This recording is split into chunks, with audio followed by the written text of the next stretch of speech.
Il n'y a pas besoin de beaucoup de matériel, il faut juste passer le temps à bien faire chaque étape avec les bonnes variétés, et à partir de là, tout se passe pour le mieux. Alors, si tout va bien pour vous, je vous propose de faire un petit focus sur le chanvre, c'est quoi au fait? On n'en a pas vraiment parlé encore, et quels sont ses avantages et qu'est-ce qu'on peut faire avec, au juste? Alors, le chanvre, voilà donc un petit dessin d'un plan, un plan mâle et un plan femelle de chanvre. Il y a les deux là, ici. Et alors déjà, un petit focus sur la plante. Le chanvre, il faut savoir que ça date d'il y a très très longtemps. C'est pas un truc qui tombe comme ça aujourd'hui, de nulle part. On a retrouvé du textile et du papier de chanvre en Chine qui datait de 8000 ans avant Jésus-Christ. Donc 8000 ans plus 2021, voilà, ça fait à peu près 10 000 ans qu'on sait que il est cultivé, en fait, ce chanvre, par l'humanité d'une manière ou d'une autre. En France, en 1830, on avait 176 000 hectares de chanvre. C'est 100 000 hectares de plus. Non, c'est beaucoup plus que 100 000. Aujourd'hui, je crois qu'on est à 17 000 hectares seulement. 17 000 hectares, vous voyez que c'est juste 10 fois plus ce qu'il y avait à l'époque, ce qui veut dire qu'il y a encore énormément de place, évidemment. Et on cultivait ce chanvre, notamment pour le textile, bien avant l'arrivée du coton. Le chanvre était utilisé pour les cordages et voiles des bateaux, pour le textile, pour le linge de maison et pour à peu près tous les textiles de l'époque, qui soient pour les vêtements, pour le linge de maison, le linge les couettes étaient d'oreiller, etc. Et aussi le textile qui sert pour l'ameublement, entre autres. Et les toiles des peintres aussi, d'ailleurs. On avait, entre autres, la fameuse toile de Nîmes, ou de Nîmes, qui était à l'origine tissée avec du chanvre. Elle est connue, cette toile, dans le monde entier aujourd'hui. Alors, il y aurait des centaines d'anecdotes comme ça qu'on peut retrouver dans l'excellent bouquin d'Alexis Chanebeau, dont je vous parlais tout à l'heure, qui a répertorié des centaines d'entre elles, justement, sourcées historiquement. C'est un super travail qu'il a fait là. Alors, quels sont les bénéfices et vertus du chanvre? Alors là aussi, ça va être très difficile de toutes vous les citer parce qu'elles sont très, très nombreuses. Il y a celles qu'on connaît bien et puis celles qu'on connaît moins. Déjà, le sol, c'est une plante qui dépollue les sols. Le chanvre dépollue les sols et les enrichit. Il faut savoir qu'on a planté du chanvre dans les environs de Fukushima et de Tchernobyl pour dépolluer une partie des sols. Et il va stocker ces polluants, ce chanvre, et après, on peut retraiter la matière pour séparer le polluant du reste et obtenir des sols qui sont bien plus propres grâce à ça. Et aujourd'hui, en France, on a 30% des sols à peu près qui sont pollués. Donc, c'est pas rien.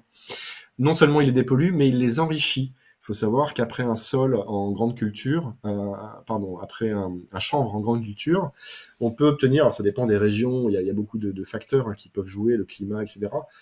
Mais on peut avoir plus 10 à parfois plus 30% de rendement sur la culture de blé qui va venir après. Donc c'est vraiment un truc intéressant. Le stock, alors le chanvre, il a une racine pivotante aussi qui aère les sols, qui les décompacte et qui fait que tout ça fait du bien en fait à vos sols, ça active encore plus son côté vivant. Autre avantage et pas des moindres, c'est une plante qui stocke massivement du CO2. Alors, il se dit beaucoup à droite à gauche qu'un champ de chanvre va stocker autant de CO2 qu'une forêt primaire, sachant que le chanvre le fait en 3 à 4 mois depuis sa graine jusqu'à la récolte, et qu'on peut le refaire tous les ans. Alors pas forcément sur la même parcelle, mais voilà.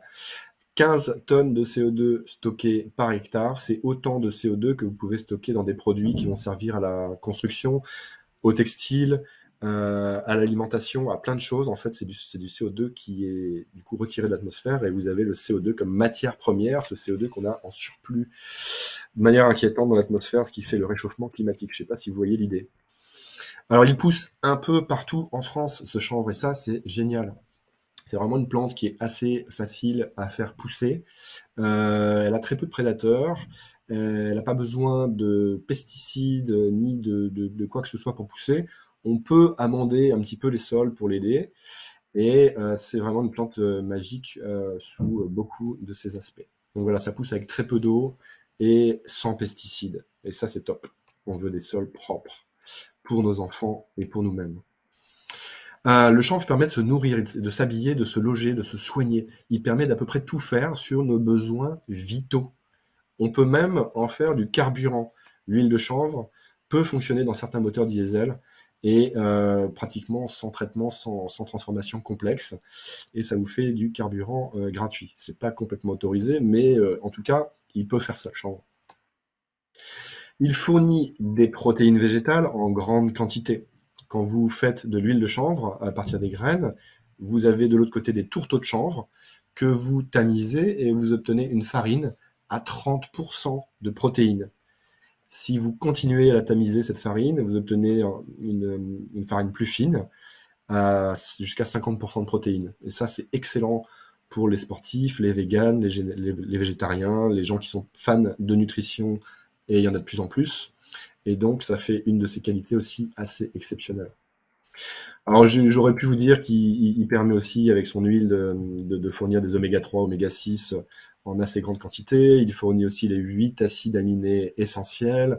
Sa fibre est reconnue pour être la meilleure fibre au niveau hypoallergénique pour ce qui est du contact avec la peau humaine. Vous pourrez faire des recherches et trouver les sources là-dessus, elles existent. Et évidemment, je vous dis pas tout ça en l'air, hein. Et ce chanvre, alors voilà, il a tout pour être non seulement un élément clé de la lutte contre le réchauffement climatique, mais il donne aussi des centaines, si ce n'est pas des milliers, de produits sains, à la fois pour la santé, le bien-être au sens large, évidemment aussi pour l'environnement, que ce soit pour l'alimentation, les produits cosmétiques, le textile, la construction, et pour l'autonomie, la résilience en général. Un dernier petit focus sur le chanvre, on pourrait y passer des heures rien que là-dessus, mais je vais essayer de tenir le reste du programme et de tenir la promesse que je vous ai faite ce soir. Donc voilà, ça peut donner des centaines de produits vertueux à tout point de vue. En alimentaire, quelques exemples simples. De la farine, des huiles, excellentes pour la santé à tout point de vue, des graines décortiquées ou des graines complètes. À partir de ça, on peut en faire des pâtes alimentaires protéinées. Donc c'est de la protéine végétale. Je ne sais pas si vous avez vu, l'Argentine en ce moment a déclaré, suite, on ne sait pas si c'est lié à l'Ukraine ou quoi, mais l'Argentine a décidé de ne plus exporter son soja. C'est de là que l'on sort nos protéines végétales. On a vraiment besoin de produire de la protéine végétale en France. Et là, vous avez une plante vraiment géniale pour ça. Donc on peut en mettre aussi bien pour l'alimentation animale que pour des pâtes alimentaires pour l'homme. Et on peut aussi faire des bières de chanvre, etc., etc. L'alimentaire, c'est un super sujet, notamment pour se lancer. Il y a aussi le cosmétique, tout l'aspect cosmétique. Vous pouvez faire des macérats huileux, des huiles de massage, des crèmes, des savons, des shampoings et toutes sortes de choses. On a aussi des onguents. J'ai vu il n'y a pas longtemps du baume du tigre au CBD. Voilà, enfin, il y a toutes sortes de trucs qui se font et toutes sortes d'applications là aussi. Il faut savoir que l'huile de chanvre a un pouvoir pénétrant pour la peau qui est exceptionnel et très recherché par toutes les personnes qui font des cosmétiques de manière artisanale ou industrielle. C'est vraiment une huile d'excellente qualité pour ça. Pour la construction, maintenant, vous avez un matériau d'isolation et pas d'icollation. J'ai fait une petite faute, désolé. C'est un matériau d'isolation rêvé, en fait. La tige renferme, alors déjà, il y a la fibre à l'extérieur de la tige qu'on va séparer du copeau qui se trouve à l'intérieur. Et avec ça, on va pouvoir faire des tas de matériaux de construction extrêmement vertueux puisque vous stockez du carbone dans vos matériaux de construction au lieu d'en émettre quand vous fabriquez du béton ou du parpaing. Donc c'est considérablement mieux en termes d'impact écologique et en termes de bien-être.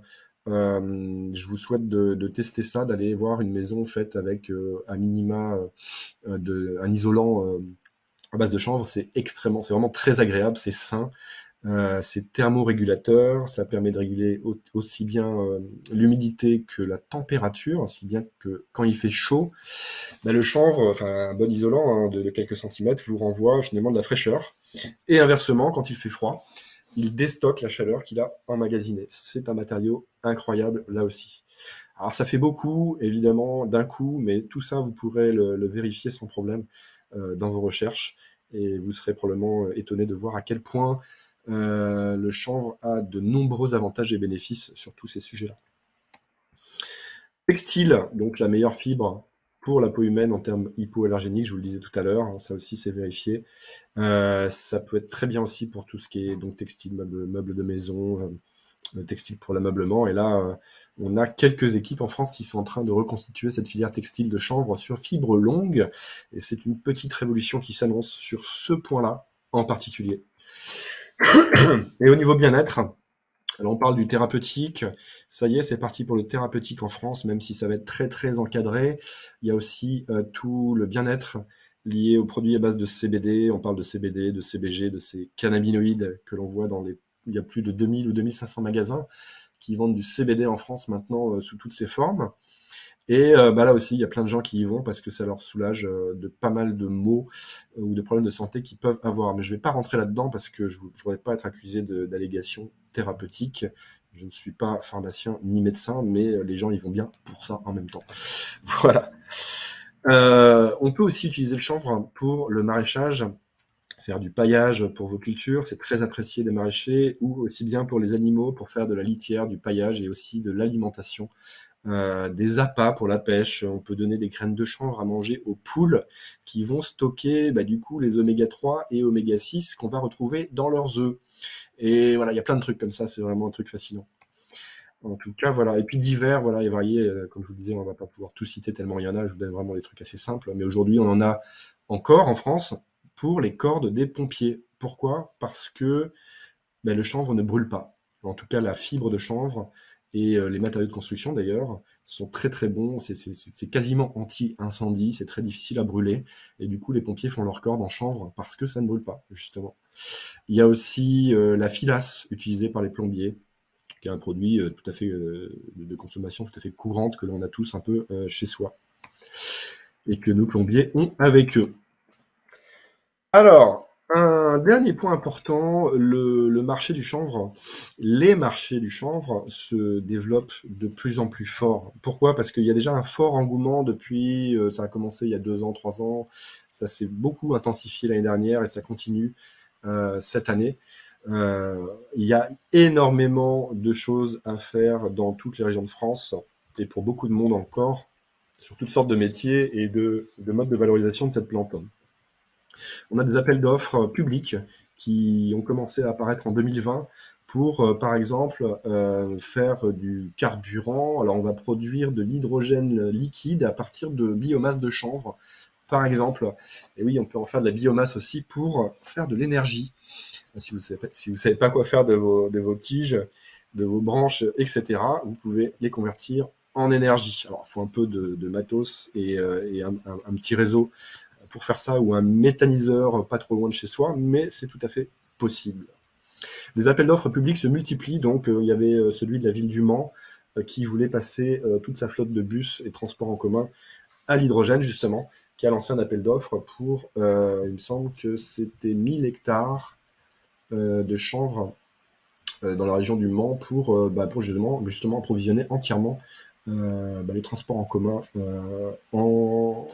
je ne vais pas vous dire de bêtises, je vous l'ai dit juste avant, en hydrogène liquide, donc fait à partir de chanvre, de biomasse de chanvre. Il y a de plus en plus de débouchés. Par contre, il va aussi y avoir un peu de tri, c'est-à-dire que plus il y a des débouchés, plus il y a des gens qui se lancent. Et on a un peu de tout et de n'importe quoi aujourd'hui. C'est là que c'est intéressant, c'est que ceux qui se démarquent et qui vont se démarquer de plus en plus sont ceux qui vont apporter une meilleure qualité, un soin de la plante, du produit, et un soin des processus de transformation, de commercialisation, un respect du client aussi. Ça passe aussi par des valeurs de résilience encore. Je vais le répéter plusieurs fois parce que c'est quand même une de nos valeurs socles les plus importantes que l'on défend pour changer un petit peu ce monde en quelque chose de meilleur, un petit peu meilleur. En tout cas, je pense que on le mérite tous. Il y a de nouvelles chanvrières en construction. Tout ça pour dire que voilà, les marchés vraiment se développent très fort. Il y a 6 grosses chanvrières actuellement en France, historiques, depuis longtemps, qui fédère les agriculteurs conventionnels qui font du chanvre, qui font de nous le champion européen de la production du chanvre. 6 grosses chanvrières auxquelles s'ajoutent, il y a au moins 5 ou 6 projets en cours actuellement, avec à chaque fois au moins une trentaine d'agriculteurs coordonnés, par exemple, par Chanvre Occitan. Dans le sud, on a aussi une équipe en Charente-Maritime sur le textile qui regroupe aussi là, toute une équipe pour faire de la fibre textile. Et voilà, il y en a 5 ou 6 sur le territoire comme ça qui sont en cours de constitution, soit sur l'éco-construction, soit sur le textile, soit sur d'autres sujets. Et ça veut dire quoi? Ça veut dire que ces futures chanvrières, elles vont avoir besoin de matière aussi.